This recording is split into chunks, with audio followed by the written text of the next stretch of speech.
तर हाय नमस्कार मित्रांनो, मी सौरभ तुमचं एडिगोतामध्ये परत स्वागत करतो. आज आपण बघणार आहे नेक्स्ट पार्ट कशाचा, केमिकल रिएक्शन्स आणि इक्वेशन्सचा. आय होप कालचा पार्ट तर तुम्हाला खूप चांगला समजला असेल. आजच्या पार्टमध्ये पण असेच काही इम्पॉर्टंट टॉपिक्स आहेत, ते असतील बॅलन्सिंग ऑफ केमिकल इक्वेशन. जसं काल सांगितलं होतं तुम्हाला कसं करायचं बॅलन्स, ते आज शिकवणार आहे.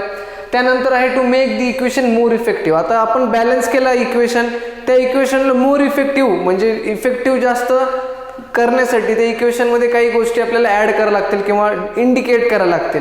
त्या कसे करणार आहेत, ते तीन गोष्टी आहेत, त्या पण आपण बघूयात. So let's start with the first topic which is balancing of chemical equation. So what do we mean by balancing of chemical equation? Basically balancing of chemical equation is the process which makes the number of atoms of the different element used in the reaction equal on the reactant side and the product side. ती process अशा process ज्याच्यामध्ये आपण number of atoms, कसले number of atoms, different element use on the reactant side and the product side, ह्याला आपण equal करणार आहे. जे अनइक्वल आहेत त्याला इक्वल करणार आहे. अशा प्रोसेसला आपण म्हणणार आहे बॅलन्सिंग ऑफ केमिकल इक्वेशन. ठीक आहे. So how do we do or how can you do the balancing of chemical equation?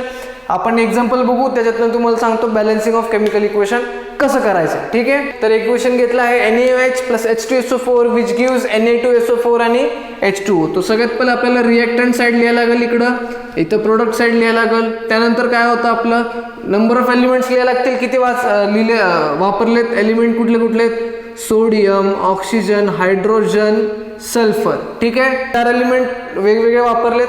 Number of items किती आहेत रिएक्टंट साईडला? सोडियमचे आहेत 1, ऑक्सिजनचे आहे 1 आणि 2 नाही, इथे 4 आहेत. ठीक आहे. O4 आहे, 2 नाही, इथे 4 आहे आणि इथे 1 आहे. सो ऑक्सिजन असणार आहे 5. ठीक आहे. त्यानंतर हायड्रोजन इथं 2 आणि इथे 1, इथं 3 आणि सल्फर 1 आहे. ठीक आहे. Sulphur is 1 in the reactant side. Now let's see the number of atoms of the element on the product side, which is sodium has 2 atoms.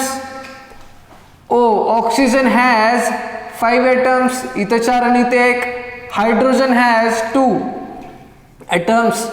Sulphur has 1 atom. ठीक आहे. आता तुम्हाला याच्यातून काय कळत आहे, अनबॅलन्स्ड आहे. कसं, इथं हायड्रोजन 3 आहे, इथं 2 आहे, इथं सोडियम 1 आहे, इथं 2 आहे. ठीक आहे. आता आपल्याला काय करायचं आहे, बॅलन्स करायचं. ठीक आहे. बॅलन्स करायचं. तर स्टेप 1 काय आपला, हा तुमचा स्टेप 1 असणार आहे, तुम्ही लिहिलाय.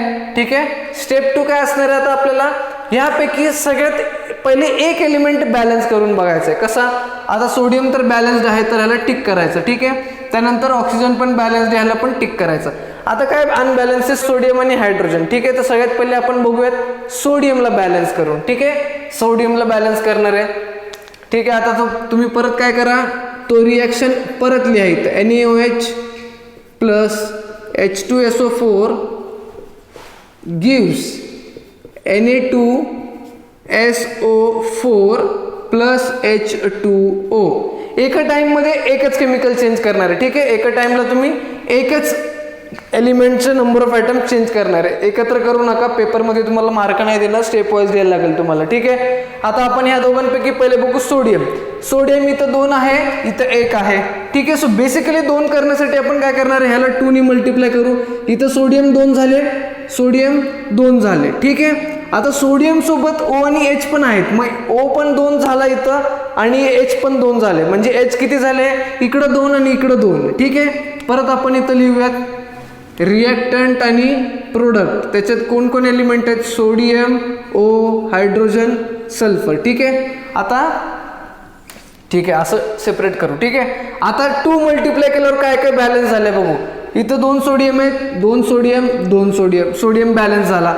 आता त्याच्यानंतर O किती आहे, इथं 2 प्लस इथं 4, 6 आहेत, इथं 4 आहेत आणि इथं 1 5 आहे. ठीक आहे. 4 आणि 1 5 आहे आपल्याकडं आणि इथं किती आहेत, इकडं 2 आणि 4 6, म्हणजे इकडं 6 आणि इथं 5. त्यानंतर हायड्रोजन बघू, इकडं 2 झाले हायड्रोजन, इथं 2 4 आणि इथं हायड्रोजन 2च आहेत, म्हणजे इथं 4 आणि इथं 2 आहे. सल्फर बघूयात. सल्फर इथं पण 1 आहे, इथं पण 1 आहे. सल्फरला काही इफेक्टच पडला नाही. ठीक आहे. सोडियम बॅलन्स झालाय, सल्फर पण बॅलन्स झालाय. ठीक आहे. आता एक बॅलन्स करायला गेल्यावर दुसरा अनबॅलन्स झाला. आता बघा तुम्ही काय करणार आहे नेक्स्ट स्टेपमध्ये आपण बघू. आता हायड्रोजन अनबॅलन्स झालंय. ठीक आहे.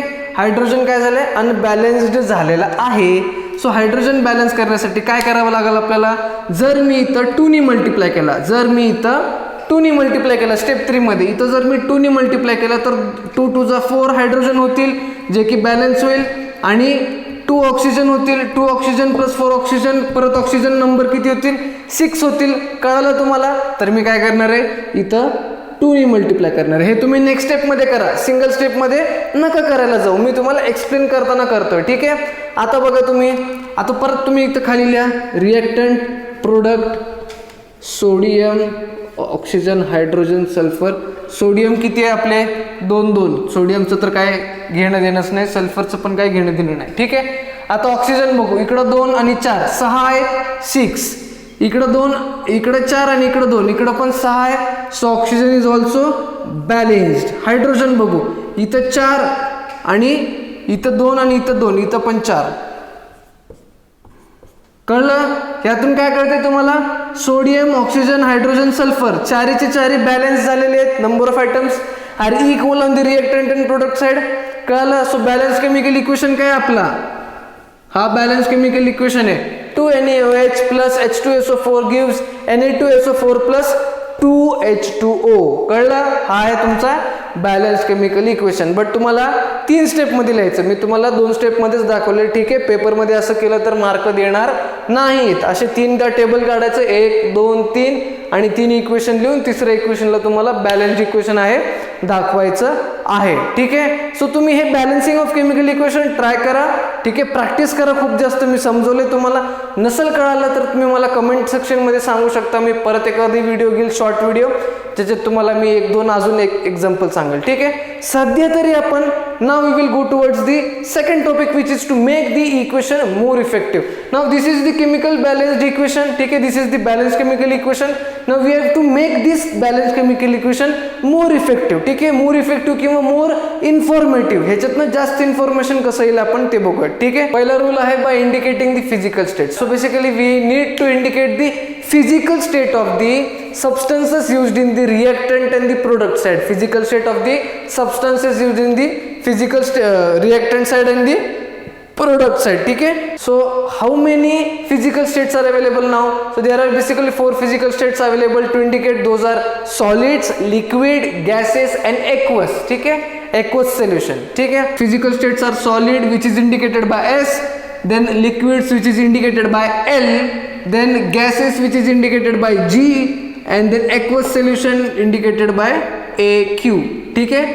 4 फिजिकल स्टेट्स आहेत इंडिकेट करण्यासाठी. सॉलिड आहे, लिक्विड आहे, गॅस आहे आणि एक्वस आहे. हे 3 तर तुम्हाला माहित असतील, हे तर तुमच्यासाठी नवीन असेल ना. So basically aqueous solution is solution in the water. Solution in the water म्हणजे असं सोल्युशन जो पाण्यासोबत आहे. ठीक आहे. त्या सोल्युशनला आपण म्हणणार आहे एक्वस सोल्युशन. कळलं तुम्हाला?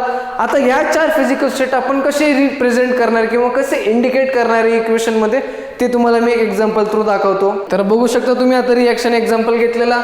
काही इक्वेशन घेतलं मी Zn plus H2SO4 which gives ZnSO4 plus H2 which is also called as when zinc is reacted with hydrochloric acid or zinc is reacted with sulfuric acid to give zinc sulfate plus hydrogen gas. ठीक आहे. या equation मध्ये बघा zinc here is a metal which is in the solid state. So we have indicated S दाखवलं आपण कारण की zinc एक मेटल आहे जो सॉलिड स्टेट मध्ये. त्यानंतर H2SO4 सोल्युशन आहे. H2SO4 आहे. H2SO4 is in the aqueous state, solution made in the water. ठीक आहे. सो आपण त्याच्या पुढे काय लावला AQ ब्रॅकेट मध्ये, which gives ZnSO4 which is again the aqueous solution. आपण AQ लावला plus H2 which is the gas जो बाहेर आलेला आहे H2 हायड्रोजन गॅस, त्यासाठी आपण त्याच्या पुढं G लावलंय. कळलं तुम्हाला कसे 4 फिजिकल स्टेट्स आपल्याला इंडिकेट करायचे. ठीक आहे. So first point done. Second point is by indicated the heat changes takes place during the chemical reaction. ठीक है. Heat changes takes place during the reaction. So basically there are 2 types of equation on the basis of the heat changes that is taking place. ठीक है. 2 type of equation येतील कशाच्या आधारित वरती heat changes taking place. ठीक आहे. जे काही हीट चेंज होते त्याच्या आधारित वरती 2 इक्वेशन, 2 टाइपचे इक्वेशन तयार होत होते. Which are those equation? Those are exothermic reaction and endothermic reaction. कळलं? Those are exothermic reaction and endothermic reaction. So let's see what do we mean by exothermic and endothermic reaction. First of all, let's see with the exothermic reaction. Exothermic reaction काय असणार आहे आपण बघूयात. Exothermic reaction are those reaction in which the heat is being evolved. Heat is being evolved. Exothermic reaction एक अशी reaction आहे ज्याच्यात जो हीट आहे तो इव्हॉल्व्ह होतोय, जो बाहेर पडतोय, प्रोडक्ट साइड मधून बाहेर पडतोय, इव्हॉल्व्ह होतोय. ठीक आहे, अशा इक्वेशनला आपण म्हणणार आहे एक्झोथर्मिक रिएक्शन. असे रिएक्शनला आपण म्हणणार आहे एक्झोथर्मिक रिएक्शन, ज्यामध्ये जे हीट आहे ते इव्हॉल्व्ह झालंय, बाहेर गेलाय. ठीक आहे. And what do we mean by endothermic reaction? Endothermic reaction are two type of reaction, so in which heat is being absorbed. ठीक है, heat काय होत आहे, absorb होत आहे. ठीक आहे, जो रिएक्टंट साइड मध्ये जे सबस्टन्सेस आहेत ते काय करतात, ते हीटला ऍब्झॉर्ब करतात आणि प्रोडक्ट बनवतात. हीटला काय करतात, ते ऍब्झॉर्ब करतात आणि प्रोडक्ट बनवतात. त्या गोष्टीला, त्या रिएक्शनला आपण काय म्हणणार आहे, endothermic reaction. So let's see the example for exothermic reaction as well as for endothermic reaction. Okay, I consider the example for exothermic reaction as well as for endothermic reaction. एक एक example घेतलेला आहे exothermic आणि endothermic reaction मध्ये. So let's see what do the exothermic reaction says.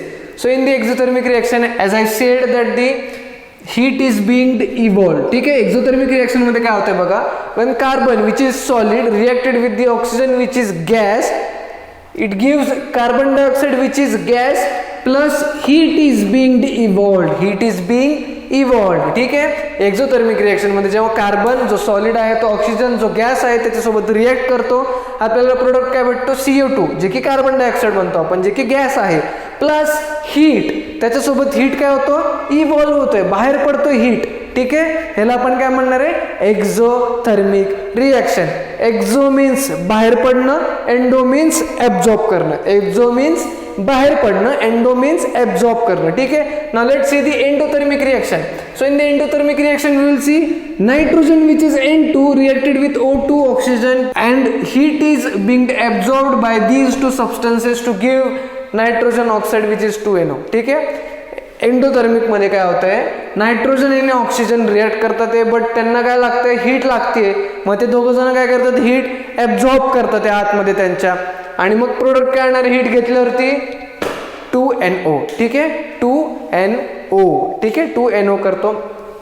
आता बघा इथं जे एरो वरती दाखवतोय, हे एरो, ह्याला आपण म्हणणार आहे बिंग इव्हॉल्व्ड, म्हणजे बाहेर पडणं. ठीक आहे, आणि इनव्हॉल्वडला म्हणजे ऍब्झॉर्बला आपण एरो काय दाखवणार आहे, खाली दाखवणार आहे. ठीक आहे, कळलं तुम्हाला. आता आपण पुढे जाऊयात. Third rule which is by indicating the conditions under which chemical reactions takes place. By the indicating the conditions under which the chemical reactions takes place. Basically some of the chemical reaction need heat, needed the heat for the reaction. काही chemical equation असे reaction असे असतात ज्यांना हीटची गरज असते. Some of the chemical reaction also needs catalyst. ठीक है, some of the chemical equation needs heat to complete the reaction, some of the chemical reaction needs catalyst to complete the reaction. So if the chemical reaction needs heat, so we have to indicate the heat changes takes place above the reaction. heat जर लागत असेल एखाद्या chemical रिएक्शनला, जर heat लागत असेल chemical reaction साठी, so आपल्याला असं डेल्टा सिंबल इंडिकेट करायचं आहे. We have to draw the delta symbol above the chemical reaction to indicate that the chemical reaction, in this chemical reaction heat is supplied. ठीक है, and if the chemical reaction needs catalyst, if the chemical reaction needs catalyst, then you have to indicate the name of the catalyst or the formula of the catalyst above the arrow of the chemical reaction. जर तुम्हाला catalyst लागत असेल, catalyst basically कशासाठी use करतात, equation रिएक्शनला fast करण्यासाठी. जर catalyst लागत असेल त्या एरोच्या वरती ते कॅटलिस्टचा symbol, we need to indicate the symbol of the catalyst above और below the chemical reaction. And if heat is required, then we have to indicate this delta sign above or below the chemical reaction. ठीक है, कळले आजचे topic तुम्हाला, balancing chemical equation आणि ह्या तीन to make equation more effective कसे करायचे कळले तुम्हाला. सो आय होप तुम्हाला आजचा व्हिडिओ आवडला असेल, आणि जर हा व्हिडिओ आवडला असेल तर जाता जाता याला लाईक करा, शेअर करा, आणि चॅनलला मात्र नक्की सबस्क्राईब करा. आपण भेटूया नेक्स्ट लेक्चरमध्ये. ठीक आहे.